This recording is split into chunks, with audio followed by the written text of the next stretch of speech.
Hello and welcome back to Rolling With It. Hello! Yeah, we're not doing the whole, you awake to find, we're not doing that again. No, that takes effort. So before we actually begin, I want to just take a moment to point out, we record this a fair bit in advance so that we can, just so that if I'm lazy and don't get around to editing things, then it still goes up on time. That's the real reason. Yeah.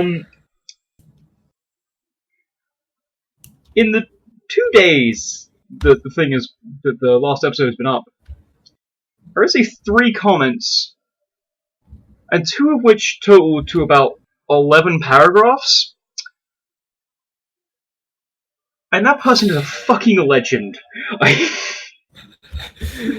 Yeah, that is a lot of dedication to just one simple podcast. Yeah, so I feel like I need to point out a few things, because it's mostly contesting the point of the Chosen One plotline.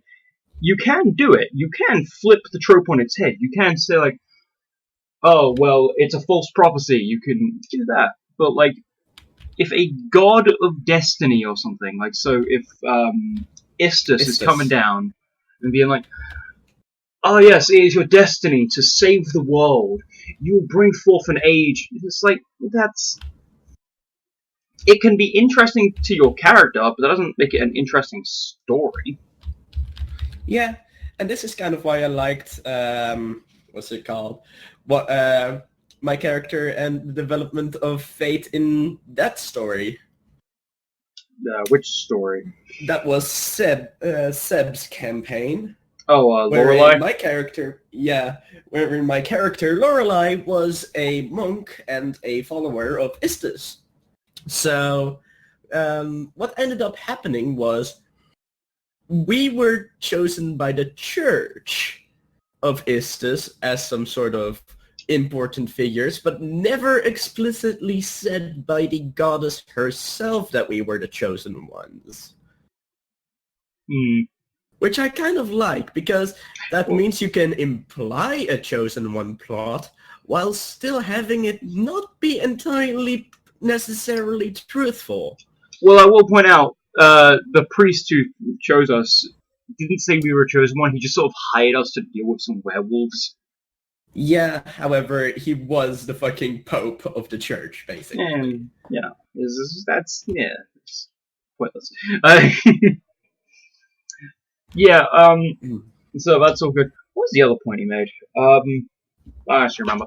Point is, today we're going to be talking about villains! Yay! So they are incredibly important to a story, obviously. Yes. Like, so before we begin, I have to ask, did you do your homework? Did you go and watch the extra credits video? You didn't, did you? Pause the video, watch this, watch those videos. Yes, pause this video, leave a like on it, favorite it, subscribe, send it to your friends, then go and watch the extra credits video, I guess. Yeah. Then come back and watch the rest of this so I can get your money. I'm kidding. Yeah. But do give me money. I appreciate that. Point is, anyway, villains can be a bit tricky in D&D, because if you're just writing a linear story, then, like, that's a fair bit easier, right? You can just control all your players, you can control the protagonists, you can say, okay, well, the protagonist doesn't want to do this because that's not in his character. And then you can create conflict because his sidekick does want to do it because that's in their character. So on and so forth. In D&D, it's a bit trickier because you've got 4 separate people controlling 4 separate characters who all want different things. You know, assuming it's a 4-man party. Yeah, which is the typical formula, of course. Yeah, well, for the sake of discussion, we'll just say it's a 4-man party. So, let's say that you have, no, fucking ignore that. I've very lost where I want to go. Basically, we're just going straight in with stories. Alright, so, yeah, sure. There's a few different types villains you can make. Like there's the force of nature, the mechanical, the narrative, whatever. Mm.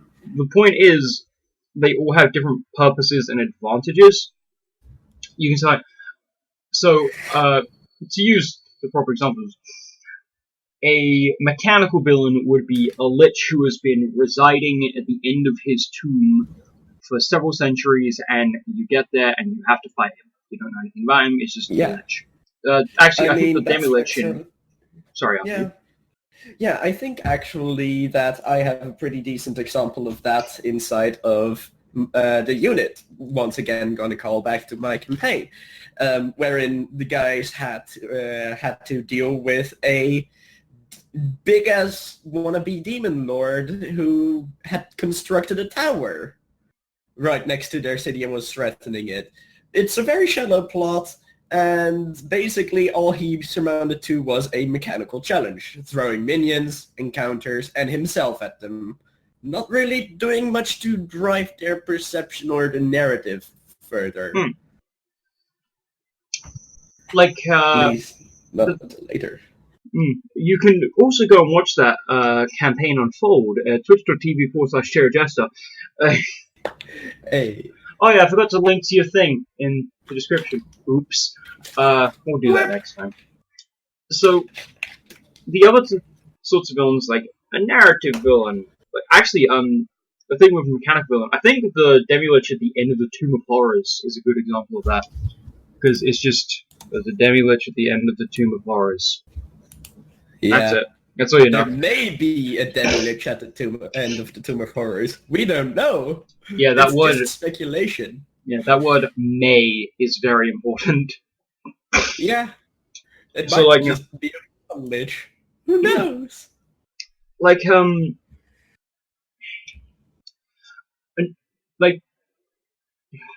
I'm really fucking struggling with words today. Jesus Christ. So, one of my personal favorite villains I've made is a guy called Krandar, who I made purely because I was looking around in the monster manual. I was like, oh, this is a cool thing. That's it. That's his entire backstory. So, Krandar was an orc. Specifically, he was an Orog. Now, if you don't know what an Orog is, it's like a regular orc, except they're smart. They're tacticians. They're very good at that. So my players go into an icy cave because they're in the Arctic, and oh shit, there's an Orog in here. Let's fucking fight him. And then he's like, well, I've already set a trap for you, and the entire exit is blocked with rust monsters, which was really nice to do to my fighter wearing heavy armor. That was a really nice thing of me to do. Yeah, so nice. I mean, I gave him plate mail. Yeah. You did. You know, of course, then they kill him, they get out, everything turns out fine. But then the rest of his orc people, tribe friends, hear word of his death, and are like, well, we have to go and avenge him. And along with the Orog and the regular orc and the orc war chief, there's one other type of orc in the monster manual, the Eye of Grumsh, which is essentially an orc cleric. What they do is they kill an elf, take out their eye, crush it, and that is considered a sacrifice to Grumsh, and they gain his favor. So they get more powerful. Great. So what I did was, I said, what if an Orog did that? And I made a character who was way too hard for any of my players to beat. But that was fine. Because that was the point of him. You're not supposed to fight him yet. We didn't know that. He was threatening the city. Yeah. So he eventually storms on to the sea after killing that aforementioned fighter. That player died. Then he gets there and he says, right, so here's what I'm going to do. I'm going to take over your city. It's mine now. You can try and fight me if you want, but let's keep in mind how that went last time. He took that city with little resistance. This was narrative that happened after the game because we didn't really get much progress in after that.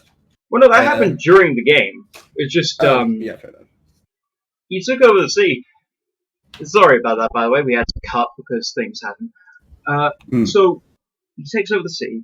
Things are going well for him. Now, this was right after he killed the fighter. And then the person who was playing the fighter says, well, our only other player is a wizard who's already really squishy. So I'm going to play a bard, which meant I had to give them an NPC just for the sake of tanking. Didn't last long. The campaign was shortly abandoned after that, which is a shame because I was liking that world. The point of it is that world was supposed to be like, it's an all-nighttime campaign. You can do whatever you want in the night. You can play nighttime characters. You can play drow. You can be vampires. It'll be great. So I ended up with a party of a half-elf fighter and an edge and RC wizard. Yeah. That was fun. That made me really happy as a DM. Dude, just fucking stop being salty over that. I'll kick your ass one time. You'll try. But that actually leads into a point. Your players won't always do the things you want to do, so you need to just be willing to accept that fact. I'm not. I'm a salty bitch. Yeah. So a good way to get your players to fight your villains or interact with them in one way or another, this is one of my key points when we're discussing villains, is play on the emotional factor. Make it so that they are forced to collide in certain ways. A little idea that I've been brainstorming, just as a little thought that would be cool. Make a villain someone who might have been a companion or a friend of the players or the characters in the story, who maybe at one point or another stood besides them against a certain group or an ideal, but in the course of doing so has had a change of heart and aligns themselves with that group. Just play up the conflict of that sort of stuff. D&D is a very narrative-heavy thing. Play up the narrative heavy. Make it so that there's struggle and turmoil going on in both the characters and perhaps the player's heart if they're particularly fond of the character that has to now defect against them. I've done that a few times, actually. There was a time when I was running a pirate campaign, and Marcy's character's flaw was she would very easily fall in love with someone. So I introduced her to a little thief character, and, they fell in love. It was all well and good. But then at one point, I decided I'm going to reward my players for doing well and fighting shit that's really tough for them. So I gave them a, what's it called? A genie? Yes, a djinn.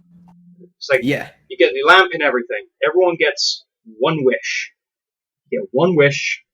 You can have whatever you want. It is a casting of the wish spell that will guaranteed succeed because someone else is casting it. And if the campaign were not abandoned at that exact point, you're noticing a theme here because a player became unable to continue, which was unfortunate. What was going to happen was Thief Boy was going to steal that lamp and then become an almighty being. It's like, alright, it's your problem now. You got to deal with it. I knew he was bad business. I knew it. You're the one who asked for it. I know. I'm well aware. I played my character to the max. Yep. And that's a point. If ever your players have a flaw, abuse it. Yeah, make your villains perhaps even oriented towards that. Say, one of your characters has the flaw, I would kill to get a royal title, or noble title. Make the villain a very, very important noble. Maybe even a regent. That's perhaps a king. And then when they kill that king, start a goddamn war. Yeah. if they kill the king. Gotta keep that in mind as well. Oh yeah. It's So yeah. one way of developing a villain that I've been using for a while, and I actually started with Krandar, is an Eye of Grunch gets a very specific spell, Command. And for those of you unfamiliar with Command, what it does is target makes a DC something saving throw, and Wisdom if they save, fail, they have to follow a one-word command, something like kneel, bow, stop, something like that. Mm-hmm. Yeah, do that to players who really don't like that sort of shit. Get a character who's very much chaotic neutral. They love their own freedom.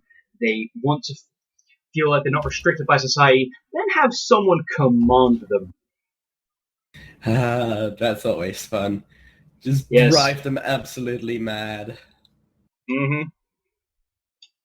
It's especially fun because you can see the moment when I told Marcy that was something I'd started doing in the unit campaigns, because it suddenly starts happening. I mean, no, you never told me that before. Yes, literally only you told me just before this fucking podcast. No, I did. No, you... Okay, you mentioned Command being a powerful tool literally right after that campaign, sure, but I've not taken that inspiration directly from you right out saying that. I want to make that disclaimer right now that sure you might have inspired me, but not directly influenced. It doesn't matter. Point is... To me it does. I can tell. I feel my fucking veritability being questioned here. Do you think I'm gonna trifle with this? I shall not trifle with this matter. In any case, carrying on. Command is a very powerful tool. It can also just help to get your players in a certain position. Yeah. It's kind of what I've used it for, honestly. I will say though, don't learn to rely on it, because if you do, then eventually someone's going to succeed that saving throw. Mm-hmm. Yeah, you didn't give us any choice on succeeding the saving throw. That's the thing. Yeah, because it was a narrative moment, and I was like, no, fuck you. And sometimes you do just have to say, no, fuck you. Yeah. But again, do not rely on that, because all you'll do is piss off your players and they'll stop playing.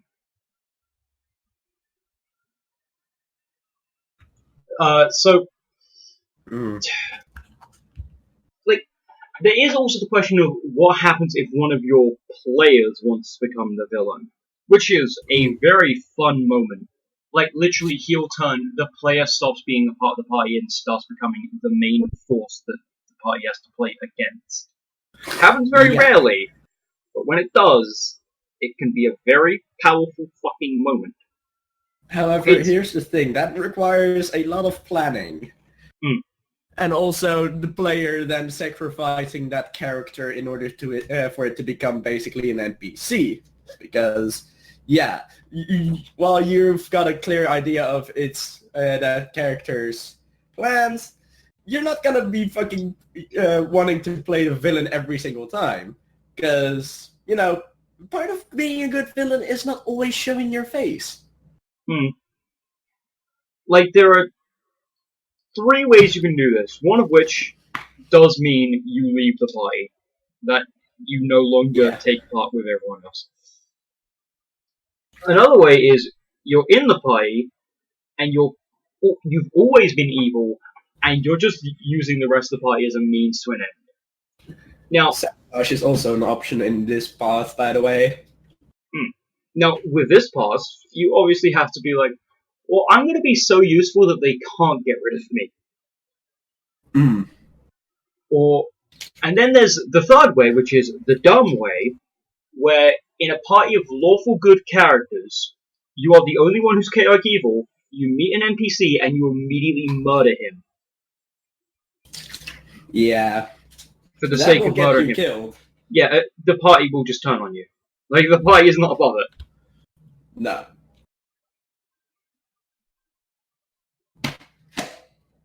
Sorry for that. So yeah, players as villains. It's an interesting idea, but at that point, the player who defects also kind of has to be forced to become a co-DM of some sorts. Hmm. Because you're gonna need to plan and script things out with that player and have appearances of the character pre-planned so that, you know, the character knows what's gonna go on, or the player knows what's gonna go on and what they're gonna have to roleplay out against both their previous friends and their new character, which can sometimes be very awkward and weird if your new character that you're playing is entirely opposite of the character that you've got. Yeah. Actually, to reference back to Community once again, Oh. leave it. In their first D&D episode, one of the players just shows up late. They weren't scheduled to be in the game. They just show up like, I want to play. Well, okay, let's roll them in. There's a naked man on the floor. In 6 turns, he will die of exposure. To which immediately one of the players who does not want him to be there says, I wait 6 turns. Which I quite enjoy. But what happens is, that player is a dick. So he steals someone's sword, tries to stab them, and then runs away and takes over a dragon. So he's then taken to a different room and told, okay, you wait here, while you're separate from the rest of the party and you're doing your own thing, mull over what you're doing, we'll talk about that, and then I'll come back to you. Which isn't the worst way to do it, but that only generally works for, like, one-shots. Yeah. Don't do that in a long-running campaign. It doesn't work. No. Unless you're specifically bringing in a person who isn't in your party to be the villain, and they're just another player in the world, so it's literally PvP. Like, okay, it's a solo session, mate. What do you want to do? I think first I want to construct a castle. Excellent. Then you construct a castle. You can have great moments with it. Yeah. But I want to do that now. Most players are not gonna become your villains. Maybe if you're gonna do that, discuss that from the fucking ground up. Like, at fucking character creation, have that sort of ideal become clear to at least the DM. Yeah. I feel like we spend way too much time on that, considering... Yeah. Well, it's an important note. Like, villains come in all sorts of shapes and sizes, and this kind of links back to the whole, my suggestion of make a villain who's been a companion of sorts. Yeah. I mean, one thing that I was doing for a while was I was just throwing monsters at my party until something stuck, and something would be a decent villain. For example, that pirate campaign I mentioned, the thief was like a sort of side villain for a while. But the real one was a guy called Arth, and he was just some posh fucking noble with a very punchable face. Nobody liked him. He was perfect. He was the best. But he was also a pirate hunter, wasn't he? Yes. Yeah. They were playing as pirates. So he let them off because one of the parties was a former noble. I think he was a prince, actually. Yeah. And he was also the only one with a wanted poster. Not because he ran away from the crown. No. Because in the first session, he rolled a 1 on a D100 for what he was doing. So he was doing party tricks and killed a noble. Yeah, you way over-exaggerated that, by the way. It's just a jail sentence result. I mean, like... Man, if you want fucking around with command person more than I am, then... No, sorry, suggestion. He really liked suggestion, and I hated it. The point is, like, off here, he had a habit. He had a spell. More specifically, I found a spell in the mail. I was like, I like this spell. I'm gonna make a character just to fuck with everyone using this spell. And that was it. That was the entire fucking character.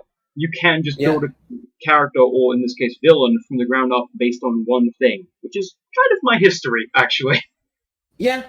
Yeah. Open up a manual and see something you like. That's literally your method of creating villains. Yep. And Yeah. honestly, it works. Yeah. I've yet to have someone complain about my villain quality. Yet. Yeah, I mean, one of your villains is just fucking a parody of Kayaba Akihito from Sword Art Online. Yeah. So, to explain that, because that demands explanation, Yeah. I really like the concept of Sword Art Online. However, Sword Art Online is shit. So I just said, what if we had a good Sword Art Online? So I made an MMO campaign for all my players, and I have this token that I used. It's just a guy in a red cloak. So I just had him appear very large. In the background, he was like, so you're maybe wondering why I've summoned you here to the main central hub. Well, you're trapped in this game. If you die in the game, you die in real life. Yeah, that's it. Now, by the way, we have a few beta testers here. So we're just going to pick up this one, and I, at that point, move the Kirito token that I put on the map to the center of the stage, and drop a giant boulder on him. Because killing Kirito gave me no small amounts of self-satisfaction. Yes. Yeah, that was a good and fun villain because he's virtually immortal. He can just make himself immortal. So my character, the other beta tester, just decided to goof about with him. Yeah, like he was actually something of a comedy villain after a certain point, because like, yes, he was imposing, yes, he was terrifying, yes, he could kill you with less than a thought. But at the same time, I had a guy called, what was it, Mean Beam 69420? Oh god, jump up behind him and put a gif of Snoop Dogg dancing on his back without him realizing, and then at the end of the session, who put Snoop Dogg on my fucking back? It was pretty wonderful. Yeah. So, don't be afraid to have fun with villains. They don't have to be, yes, I've foreseen your arrival. You shall bow before me now. Your new god of this world. Ooh, banana peel. It's perfectly fine for you to be silly with your villains. Yeah. Your players will oftentimes appreciate it, actually. Yeah, it makes them more human. It doesn't just leave them to be those fucking... It leaves them goofy, but not in a good way. Yeah. Like, It's fine to have a villain who your players would be perfectly happy to sit down and have a drink with. In fact, that's actually a great villain, because then your players have this weird, like, do we want to kill him, or do we want to just send him to jail? Like... Yeah, a good example for that sort of villain, it takes a long time to get there though, however, is just actually the villain out of Shaman King. That's an old reference that a lot of you might not even get anymore. In any case, yeah, Shaman King had a villain, which, big ass spoilers for that shows / manga, turned out to be the main character's brother. They both had the same goal of becoming the Shaman King because, of course, that's the fucking title. Everybody wants to become that. But they all have their own methods and ideals about doing so. Yet, he was still family, so, of course, they're just gonna be chilling at one point. There's literally a bathhouse scene wherein they are just chilling in a bath with each other.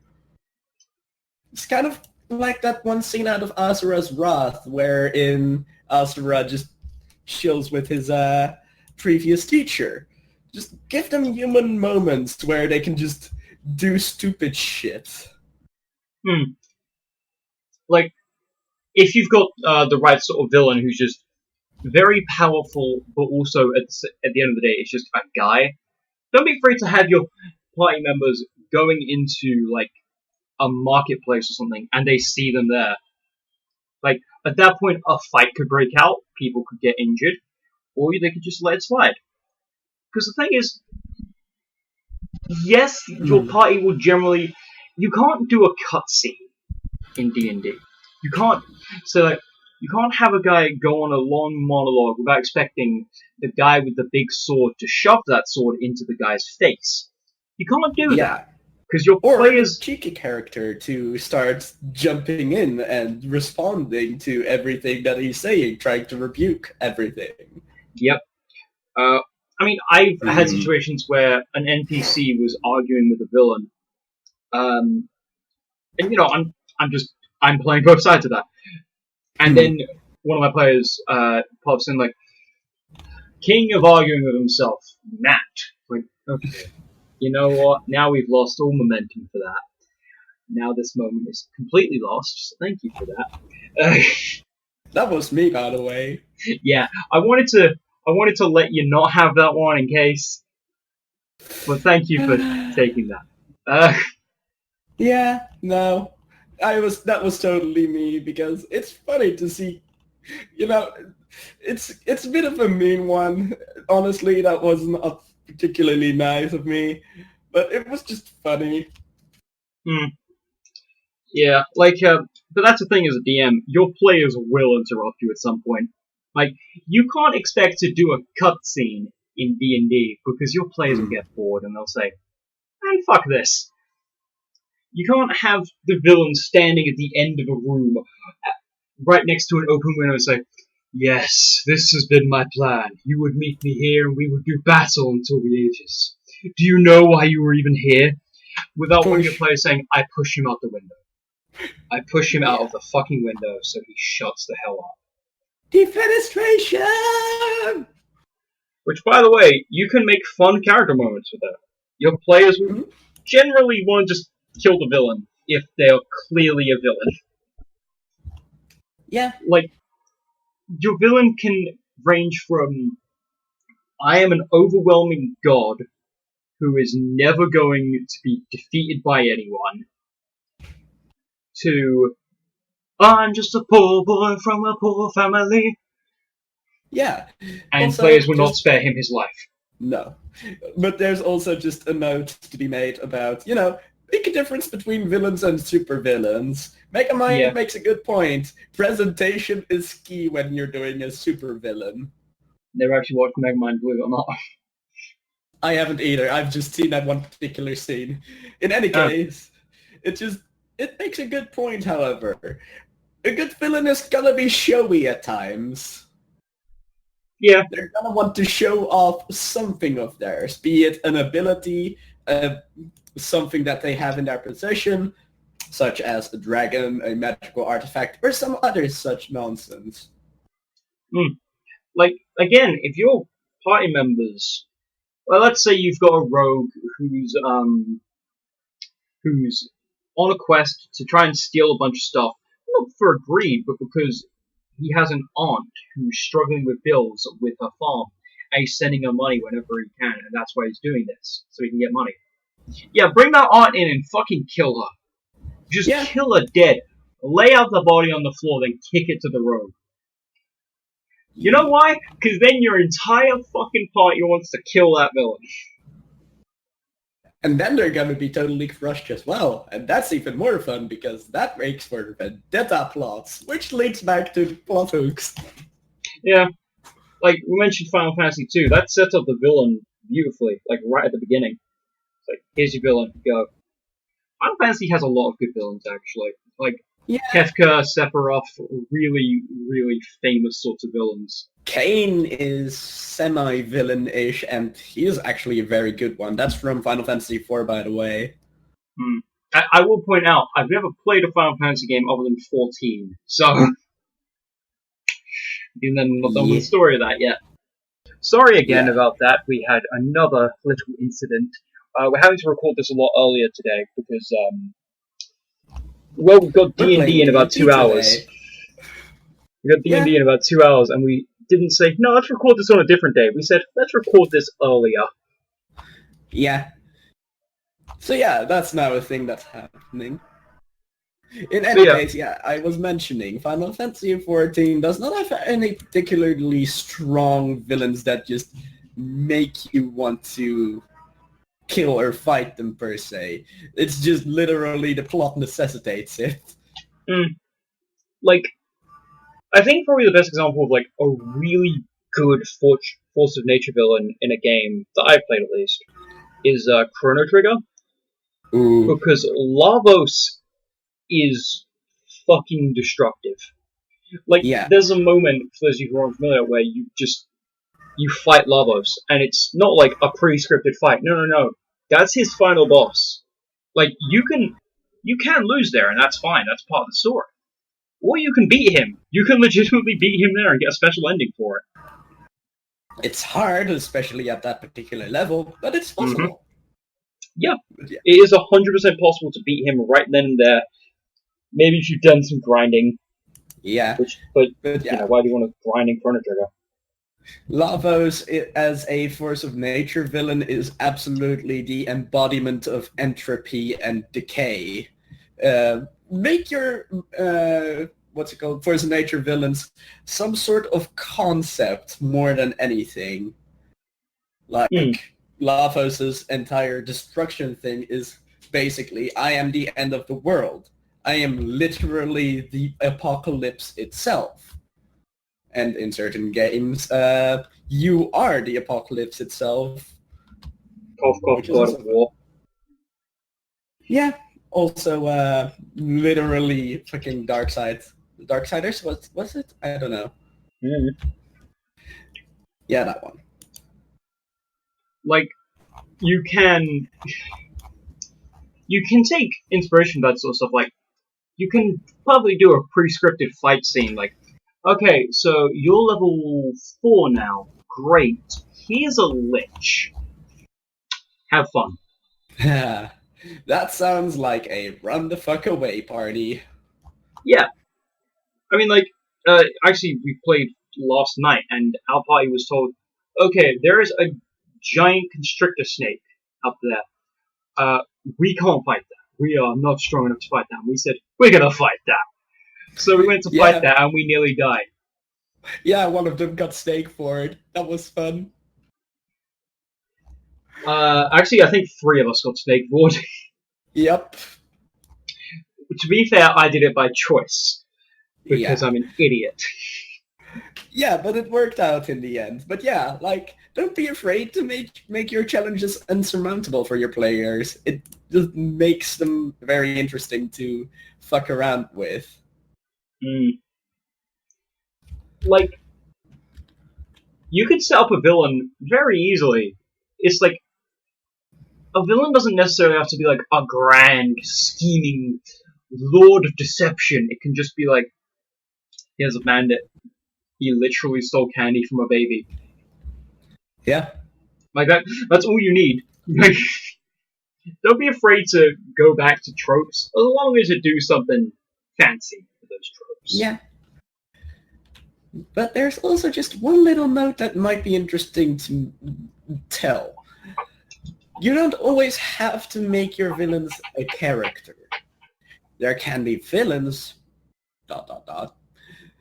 that are the world itself. Great insurmountable objects of nature just purely standing right in front of your character.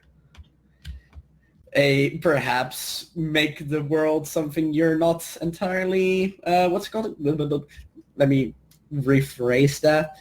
Make a certain concept of the world the villain. For example, what if the world has no magic in it? Then what? Maybe someone who craves to have that knowledge because maybe magic died at one point. Just make magic or lack thereof the villain. That's also an option. Because invariably that allows you to change your actual NPCs based around this up a whole lot, because in the end, there's probably going to have to be some sort of deicide in order to make this happen. Like, this actually works really well for, say, a political campaign, which you can do. You can very much do just a talking campaign, but you have to be open with your players, like, okay, this is what we're going to do. A barbarian probably isn't the best choice, but you can do it if you think that would add something. To which your entire party says, so we're all playing barbarians then. I mean, barbarians aren't inherently stupid, luckily. No. I mean, I've played some smart barbarians in the past. Mm-hmm. They're fun. Yes. Like, because if it's like a political sort of campaign, you can just say, like, okay, you're trying to change things about this world, and you're trying to do it through a peaceful means. That's fine. You can perfectly well do that. But you could also just say, you're taking part in a war. Both sides are essentially, at this point, doing a giant dick-waving contest to see who can throw the biggest thing at each other. Both sides at this point have dragons. Both sides have giant mechanical robot things that have been built by dwarves and gnomes. It's gotten... Qualish apparati. Yep, it's gotten utterly insane. Which side do you want to be on? Like, granted, that is a campaign that is almost entirely mechanical. You can definitely do role-playing modes in that, though. You can definitely do... So, like, oh, one of your NPCs who you really like, yeah, he just lost his arm. Oof. Ain't that rough. Now he can't fight anymore. And he's doing this to try and earn some money so that his mother doesn't die because he needs to buy medicine. Ain't that a rough one? Yeah. And that'll make your characters want to start hating this particular war and have them lash out against the concept of this war, trying to stop it, perhaps. Who knows? I mean, like, there's always secret door number 3 that the DM doesn't think of. Like, your players could very well just say, like, we don't want to fight on either side of the war. We want to stop the war. Wait, what? Yeah, we're going to start our own rogue faction and kill both leaders. What? Yeah, you won't think of that 9 times out of 10, but your players will immediately. Yeah. Which is good. Yeah, so just be open for all sorts of villains and even just villain concepts. Yeah.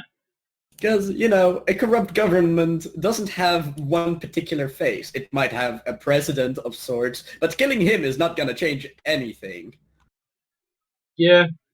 Like, at the end of the day, that's the government that people voted for. God, this is becoming a little bit too... political heavy. This is coming too on the nose, man. Yeah. Oh. Youch. Yeah, in any case. That'll happen. Like, another thing that I like to do with villains is you can just say, like, actually, I'm sort of cycling back to what Marsh said about something in the world.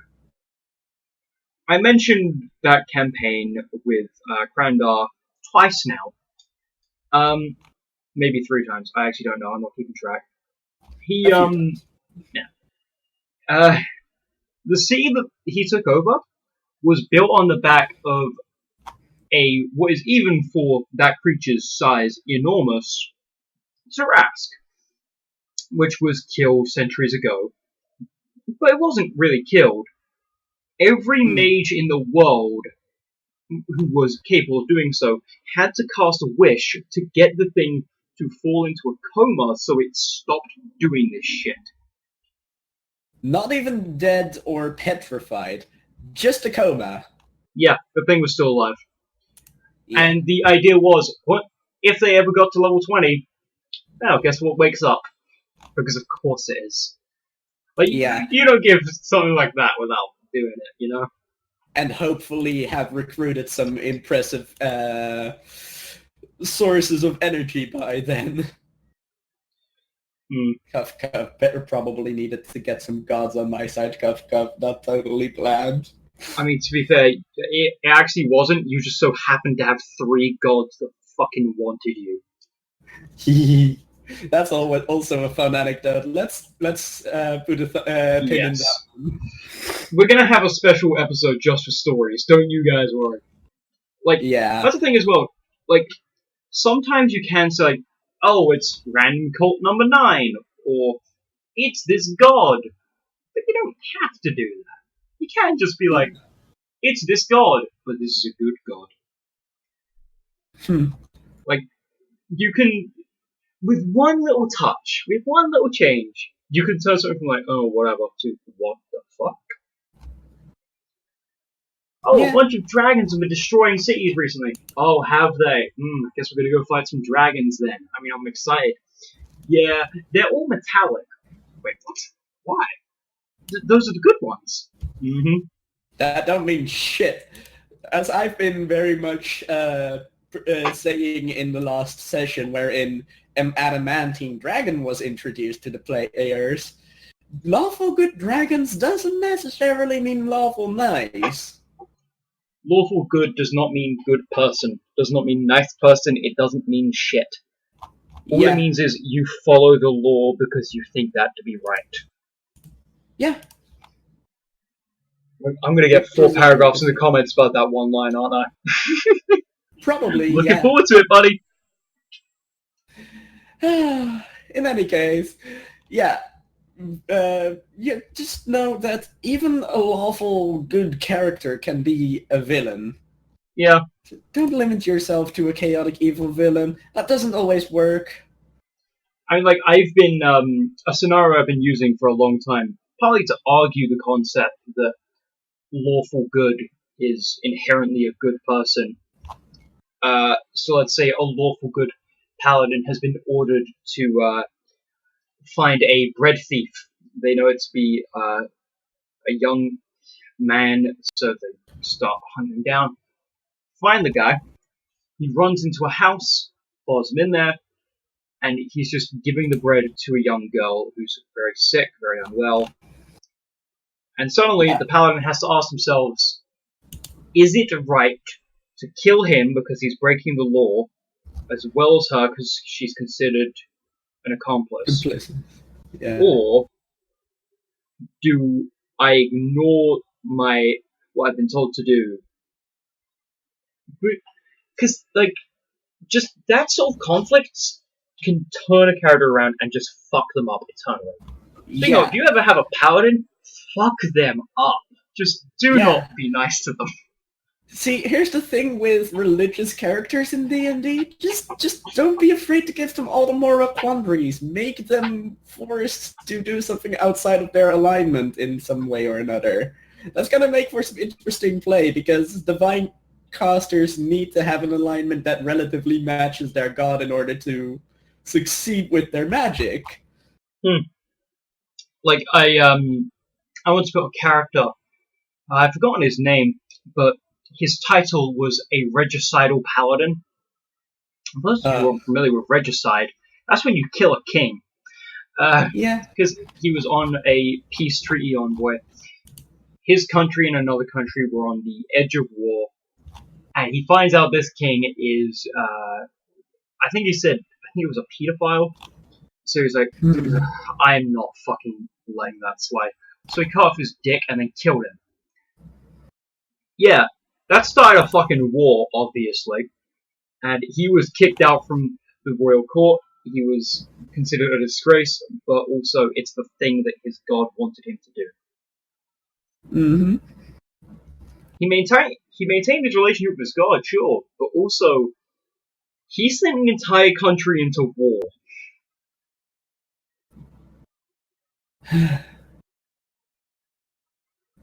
Yeah, just even player-driven actions can actually... Yeah, that just makes me think of something. Player-driven actions can be a good source of making a villain. Have them do something stupid that someone morally disagrees with. Like, sure, okay, what they're doing is a good thing, but the way they're doing it is totally not the right way to go about it. I'm gonna fucking teach them a lesson in one way or another. And it's especially powerful if you make this do this with a young person, especially. Hmm. Amasses a group of similarly minded people who may also be young people. It can make for some interesting dilemmas of what the fuck, are we supposed to fight back these children? Yeah, it's like I think there was a game that came on Steam a few years ago, and it got a lot of flack, but the developers stood firm on this point, where people said, "I feel really uncomfortable because you made child zombies, and I don't want to shoot them." And the dev said, "This is a threatening fight for survival. You have to do things that you're not comfortable with if you want to live." Yeah. It's like, fair enough. I can't judge them for that. That's a very good design point because fucking no one's used to that. You make a zombies and everyone's like, oh, it's a grown ass man. Yeah. Not a 6-year-old kid who has not had a chance to live. Yeah. Like, children are a very powerful tool as a villain or an enemy of sorts, because heck, even for one session, you can have a narrative villain. Yeah, you can do temp villains. I've done that all the time. Like I mentioned Yeah. before, that I just throw monsters at my party until something sticks as a good villain. And Hmm. yeah, it works. Like I had Yeah. at one point, I had them fight a red dragon, not a red dragon, like a half dragon, and this was in the pirate campaign, and he would throw himself in front of attacks to try and save his men because he cared about them. Because the point was, you're all pirates. You're not doing the lawful thing. Like considering what the law is, you're bad people. Yeah. Even if you're good people, you're bad people. Yeah, even if you just want to be free and find some magic-ass treasure. One Piece, do, do, do, do, do, do. Yeah, it's technically still piracy in some way or another. Yeah, If you're waving a fucking Jolly Roger. Jolly Roger, that's the one, around, then you're a fucking pirate regardless of whatever your intentions may be. Yeah, like fucking. That's the point because like certain campaign types, like you can always pitch something to your players and be like, all right, like I don't think I've actually done just a simple D&D campaign. It's always something fucking weird. Like my first ever campaign was, all right, you're all evil characters. You're all evil aligned characters, which led to a lot of bullshit. Then and then it was like, all right, you're all this. Okay, this is the setting. So on and so forth. I've never done something simple. I want to do something simple. But I just haven't because I'm allured by concepts. Because Yeah. the thing is, that gives good ideas to your players. Like, oh, it's a cyberpunk thing. Great. I'm going to be playing a cyborg. Yeah, my character is gonna be a fucking, well, not a cyborg, but Super hey, soldier. super soldier with cybernetic. Well, oh shit, she is technically a cyborg. Any cybernetic enhancements is gonna be a cyborg, isn't it? By technicality, you're a cyborg. However, most people would not refer to you as a cyborg. You are a technologically enhanced person. Yeah, because she doesn't have any limbs that have been replaced yet. Yeah, like you're a cyborg by technicality, but that doesn't make you a cyborg. But yeah, even that campaign, that's technically not even a villain's sort of thing. That's gonna be us fighting against the concept. Once more, referring to, doesn't always have to be a person. Yeah, like I think it's that I've been planning for that campaign is that like it is moral gray area, so no one's the good guy in this. Like, oh, yes, you're trying to free people from a one-sided government. Great. But you know what else you're doing? You're being a fucking terrorist. You're blowing shit up. What the fuck, dude? You're fighting against a government that gives everybody global health care and basically treats them from the grip to the grave. Yep. Yeah, it's not gonna be just not, playing nice and fun. Yeah. And then there's my character who is also just a fucking mess. Yeah, like one of my players in that campaign is, we haven't even started playing, he's like, you can say that we're terrorists, but really we're freedom fighters. Like, you can say that all you want, but that's not true. The news will disagree with you. And It's the like- world probably will too. The first thing you're doing is breaking out of a military facility with a person who is considered a threat to international security. Yeah, you're the good guys here. Yeah, absolutely. I say that, but I know that he's going to be watching. I will Yeah. say, you're entitled to think that. You genuinely are. But, you know, it's not the scenarios you're going to be having. Yeah, it's gonna be fun though. Yeah. I'm looking forward to when that happens. Speaking of, we may have to be recording in Volk soon, because, relatively soon, Marcy will be going off to the States to visit her girlfriend. How lovely is that? Yay! Yeah, so, if we weren't recording them early as is, we're going to be recording them extra early soon enough.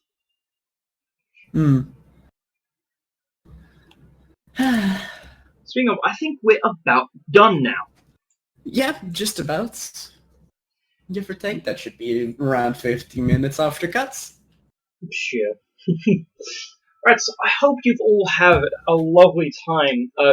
Please, do feel free to have some discussion in the comments. I know I've been a bit of a dick about it, but, you know, genuinely I do appreciate that. It's really cool to have actual discussion going on. Yeah, it's nice to see other points of view. And if there's any comments that we particularly agree on that aren't incredibly lengthy, we might highlight them. Just say, I already did. Well, yeah, but only like in base, you know? Yeah.